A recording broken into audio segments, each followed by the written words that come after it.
شتوي بارد بدأت الرياح تعصف بقوة خارج المنزل، والأشجار تتمايل يمينا ويسارا كأنها ترقص في غضب. وقف الصغير زيد خلف زجاج النافذة يراقب الغيوم السوداء وهي تغطي السماء، وشعر بقلبه يخفق بسرعة مع كل هبة ريح قوية، فصوت النوة كان عاليا ومخيفا بالنسبة له. لاحظت الأم مريم قلق ابنها، فاقتربت منه بهدوء ووضعت يدها على كتفه لتمسح على رأسه بحنان. قالت له: يا زيد، لا تخف، فهذه الرياح من جند الله، وأول خطوة لنحمي أنفسنا هي الابتعاد عن النوافذ الزجاجية والجلوس في مكان آمن ودافئ في وسط الغرفة.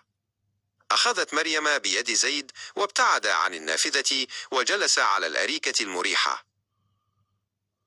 بينما كان صوت العاصفة يشتد، قالت مريم: يا بني، لقد علمنا رسول الله صلى الله عليه وسلم سلاحا عظيما يطرد الخوف ويجلب الخير، وهو الدعاء. ردد زيد مع أمه بقلب حاضر: اللهم إني أسألك خيرها وخير ما فيها وخير ما أرسلت به، وأعوذ بك من شرها وشر ما فيها وشر ما أرسلت به. شعر زيد بسكينة عجيبة تسري في جسده، وكأن كلمات الذكر أحاطته بدرع من الأمان.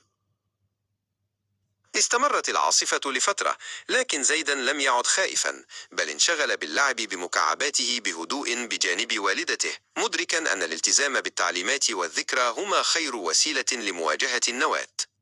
وبعد وقت قصير بدأت الرياح تهدأ، فنام زيد بسلام وهو يعلم أن الله يحفظ عبادة الذاكرين. تابعنا واشترك في القناة.